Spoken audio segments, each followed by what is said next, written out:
Henry के जन्म के समय ही उसका शरीर इतना कमजोर था कि बाहर की हवा उसके लिए नुकसानदायक साबित हो सकती थी। इसी वजह से जन्म लेते ही उसे लोगों से दूर कर दिया गया। उसके घर में उसके लिए एक बड़ा सा प्लास्टिक का बबल गुब्बारा सा कमरा बनवाया गया ताकि कोई बाहरी हवा उसके पास न पहुंच सके। हेनरी की हर जरूरत का सामान उसी बबल के अंदर रखा जाता था। वह वहीं खेलता, हंसता और खुश रहता था। हालांकि उसकी माँ उसे अपने हाथों से छू नहीं सकती थी। वह हमेशा दस्ताने पहनकर हेनरी को छूती थी। बाहर के कुछ बच्चे हेनरी का मजाक उड़ाते, लेकिन उसकी माँ उन्हें डांट कर भगा देती। एक दिन पड़ोस में नए लोग आकर बस गए।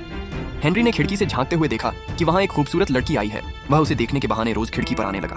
धीरे धीरे वह लड़की भी हेनरी को नोटिस करने लगी। फिर एक दिन वह लड़की, जिसका नाम लिली था, हेनरी के घर आई। उसने घर के अंदर लगी लंबी लंबी पाइपें देखी जिनसे चीजें अंदर जाती थी। वह ऊपर आई और हेनरी से मिली। बातचीत में लिली ने अपना नाम बताया और हेनरी ने अपनी सेहत के बारे में कुछ बातें बताई। तभी हेनरी की माँ वहाँ आ गई और लिली वहाँ से चली गई। लिली के जाते ही हेनरी की माँ ने पूरा कमरा सैनिटाइज किया। इसके बाद लिली रोज हेनरी से मिलने आने लगी। दोनों एक दूसरे के अच्छे दोस्त बन गए। एक दिन लिली हेनरी से मिलने फिर आई, लेकिन इस बार उसके इरादे अलग थे।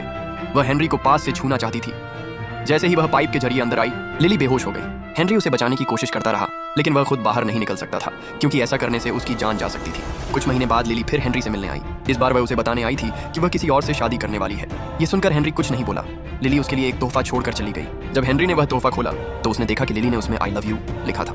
ये देखकर हेनरी को एहसास हुआ कि लिली भी उससे प्यार करती है। लिली को ढूंढने और उससे मिलने के लिए हेनरी ने एक प्रोजेक्ट बनाया, एक बड़ा प्लास्टिक बबल जिसमें रहकर वह बाहर जा सके।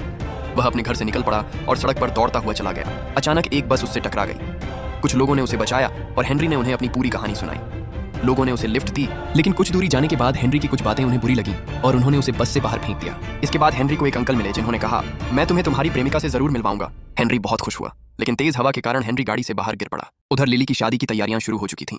हेनरी को रास्ते में एक प्लेन मिला जिससे उसने लिली तक जल्दी पहुंचने की कोशिश की, लेकिन अचानक प्लेन क्रैश हो गया और हेनरी पानी में गिर गया। उसका प्लास्टिक बबल ही उसकी जान बचाने वाला साबित हुआ। उधर लिली की शादी होने ही वाली थी कि तभी हेनरी वहां पहुंच गया। उसने अपना प्लास्टिक बबल फाड़ दिया और लिली को किस किया और वहीं बेहोश हो गया। सबको लगा कि हेनरी मर गया है, लेकिन कुछ देर बाद हेनरी उठ बैठा।